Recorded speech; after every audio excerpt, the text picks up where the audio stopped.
Selamat malam, Ibu Bapak, Saudara yang dikasihi Tuhan. Di ibadah keluarga hari ini, tanggal 26 Agustus 2020, kita sama-sama akan membaca serta merenungkan kebenaran firman Tuhan. Sebelumnya, mari kita berdoa. Terima kasih Bapa Surgawi, karena kami pada malam ini diberikan waktu walau sejenak untuk boleh bersama di dalam perenungan akan firman-Mu Tuhan. Berkati kami, urapi dengan Roh Kudus, ajari kami Tuhan, dan berikan kami pengertian, terlebih kerinduan untuk kami dapat menjadi pelaku firman Tuhan yang setia. Dalam Kristus, Tuhan yang hidup, kami berdoa. Amin. Bagian Alkitab yang malam ini kita akan baca renungkan adalah Keluaran pasal 21 ayat 26 sampai dengan ayat 27. Firman Tuhan menyatakan demikian. Apabila seseorang memukul mata budaknya laki-laki atau mata budaknya perempuan dan merusakkannya, maka ia harus melepaskan budak itu sebagai orang merdeka, pengganti kerusakan matanya itu. Dan jika ia menumbuk sampai tanggal gigi budaknya laki-laki atau gigi budaknya perempuan, maka ia harus melepaskan budak itu sebagai orang merdeka, pengganti kehilangan giginya itu. Demikian pembacaan Alkitab. Terpujilah Kristus. Ibu Bapak, Saudara yang dikasihi oleh Tuhan Yesus Kristus, kalau kita mendengar kata perbudakan, ya mungkin sebagian kita ingat akan film-film zaman dulu yang kalau diputarnya sekitar hari-hari Minggu jam-jam 12-an itu, ada film-film yang berasal dari mungkin Amerika Latin gitu ya, dan kemudian di situ ada satu konteks, ada satu keadaan di mana perbudakan masih berlaku.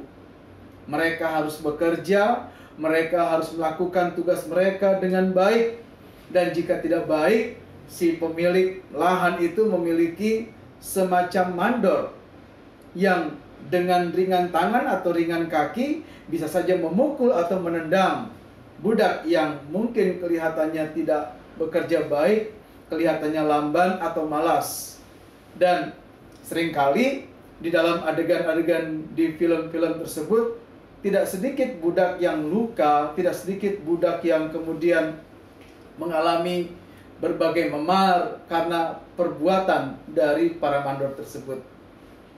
Secara singkat mau dibilang bahwa di dalam konsep perbudakan tersebut ada pemahaman bahwa mereka bukan manusia.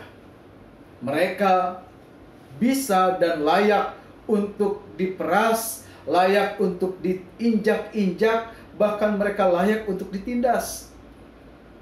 Dan puji Tuhan, dalam perkembangan sejarah, akhirnya perbudakan itu bisa dihapuskan.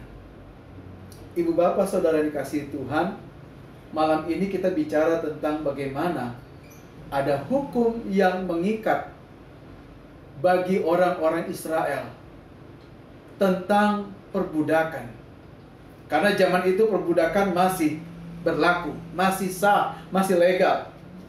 Tetapi ada hukum yang menulis, dan ini bagian menjadi bacaan kita malam ini, bahwa jika ada mereka yang terluka, baik matanya, baik giginya, dan mungkin bisa diaplikasikan dengan yang lain, mereka harus dibebaskan, mereka harus dimerdekakan, mereka harus tidak lagi menjadi budak, tetapi menjadi orang merdeka, sebagai ganti dari rusaknya mata atau gigi. Ibu Bapak Saudara, apakah ini juga mau bilang bahwa sistem perbudakan zaman itu begitu kejam? Sistem perbudakan itu merupakan sistem yang bisa saja melukai orang lain. Nah, kalau kita baca baik-baik, ternyata dari bacaan di 2 ayat tadi, pasal 21 ayat yang ke 26 sampai 27 Keluaran tadi, sebetulnya ada pesan yang terimplisit. Ada pesan yang harus kita pahami baik-baik. Ternyata para budak itu, para pekerja itu, mereka juga adalah manusia. Mereka juga adalah orang-orang yang harus dilindungi. Mereka orang-orang yang harus diperhatikan kebutuhan mereka. Mereka adalah orang-orang yang harus menjadi suatu komunitas yang mengalami juga damai sejahtera. Bukan mereka untuk ada lalu ditindas, lalu diperlakukan sedemikian rupa. Tidak.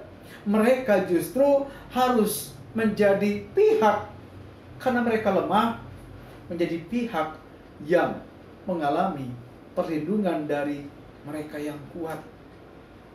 Ibu bapak saudara, itulah yang kalau mau dibilang, bukan tunggu pesan atau bukan tunggu matanya rusak dulu, giginya tanggal dulu, baru kemudian mereka merdeka. Tidak.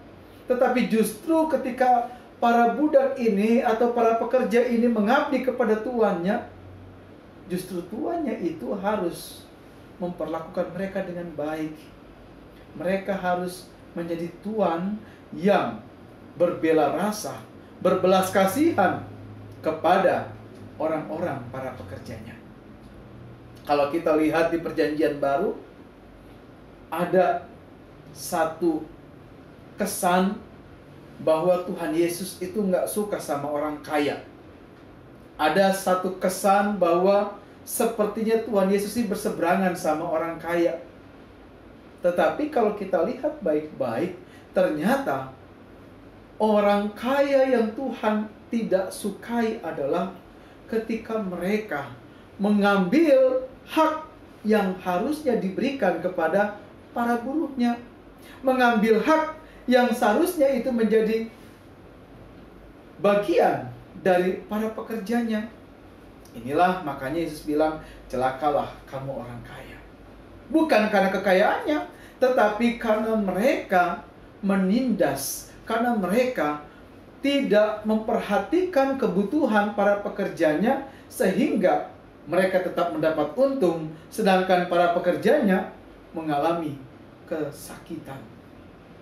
Itulah ibu bapak yang mau dipesankan untuk kita. Yang pertama adalah bagaimana kita menghargai orang lain. Bagaimana kita memanusiakan orang lain. GPIB punya visi adalah menjadi gereja yang menghadirkan damai sejahtera kepada seluruh ciptaannya.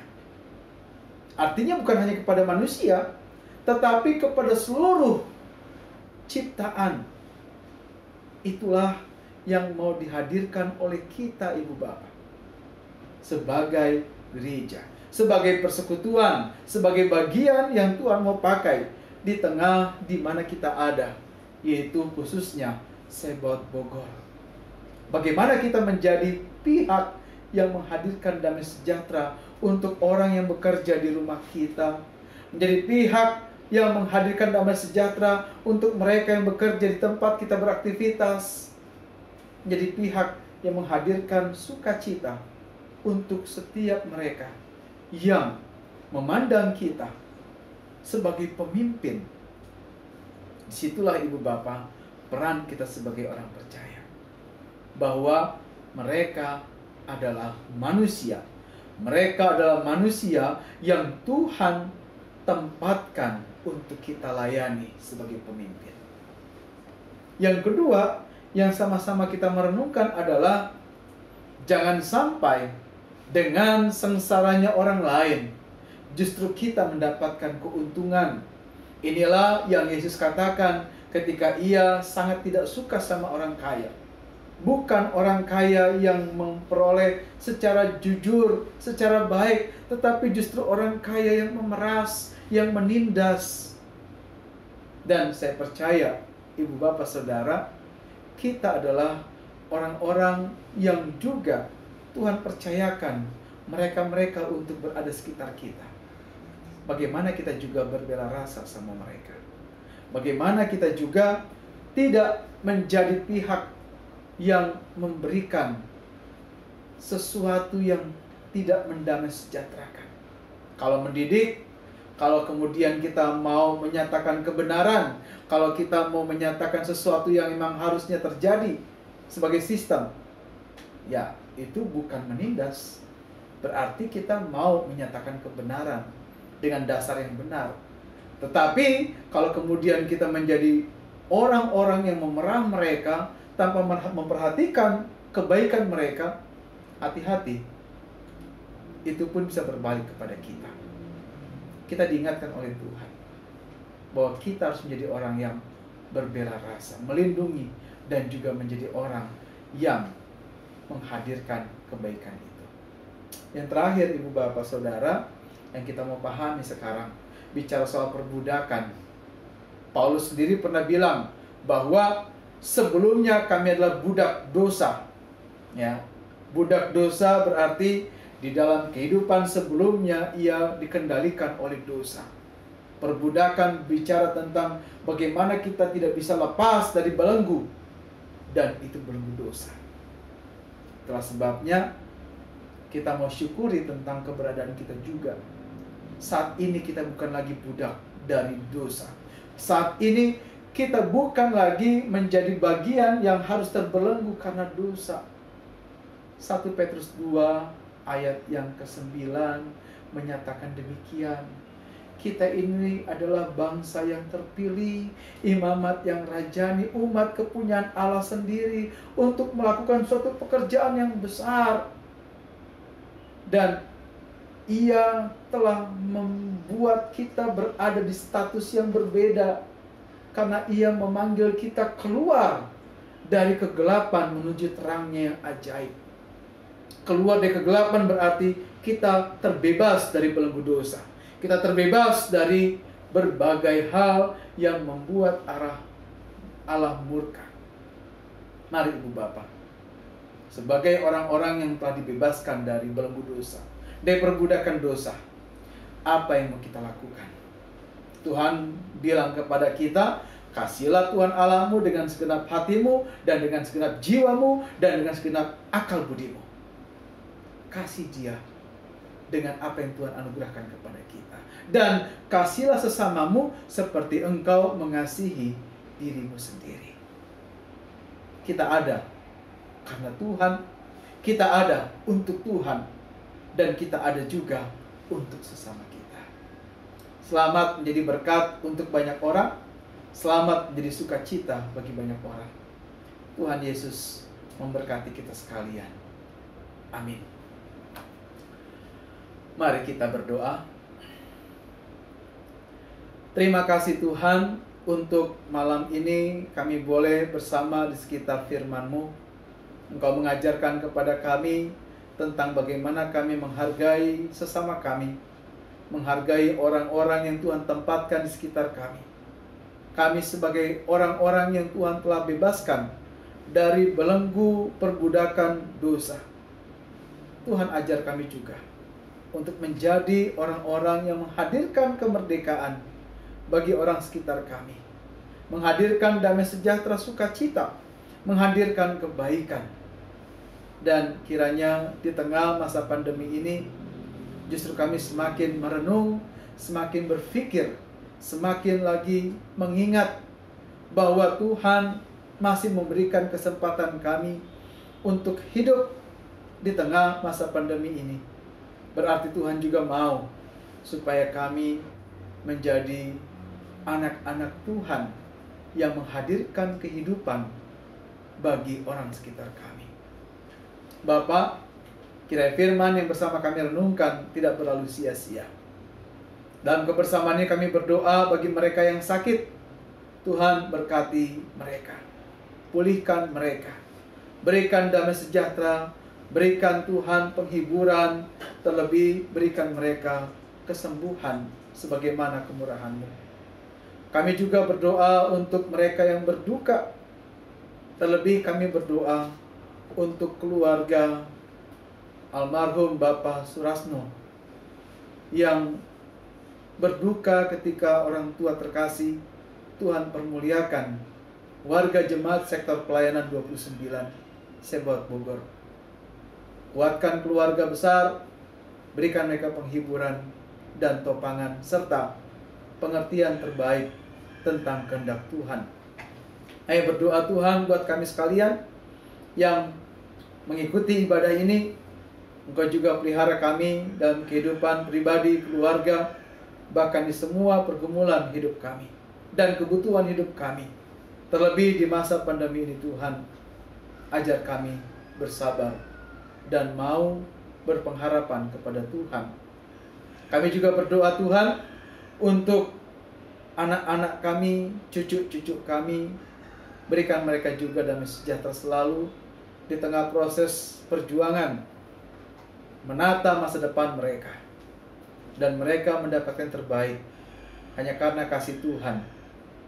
Kami berdoa Tuhan untuk segenap gereja-gereja Tuhan di mana ada, GPIB yang tersebar di berbagai tempat, fungsionaris Majelis Sinode yang bekerja bersama dengan semua staf. Bahkan Tuhan berkati kami yang ada di sini, Jemaat Sebaot Bogor, para pendeta, para diaken dan penatua. Tuhan berkati. Begitu juga Tuhan berkati untuk setiap unit misioner yang ada, pelkat-pelkat, komisi-komisi, bahkan panitia dan tim kerja. Saya juga berdoa Tuhan untuk karyawan kantor. Saya berdoa Tuhan untuk mereka yang Tuhan pakai di tengah pelayanan. Bahkan warga jemaat Tuhan, tetap berikan damai sejahtera. Saya berdoa untuk bangsa negara kami, dan kiranya damai-Mu juga ada di tengah-tengah kehidupan kami bermasyarakat. Inilah doa kami Tuhan. Jauh dari sempurna, Tuhan mau sempurnakan. Berkatilah mereka yang mengasihi kami, juga Tuhan berkati mereka yang membenci kami. Semua doa ini kami bawa dalam Yesus Tuhan kami yang hidup. Amin. Demikian perjumpaan kita. Tuhan Yesus memberkati. Shalom.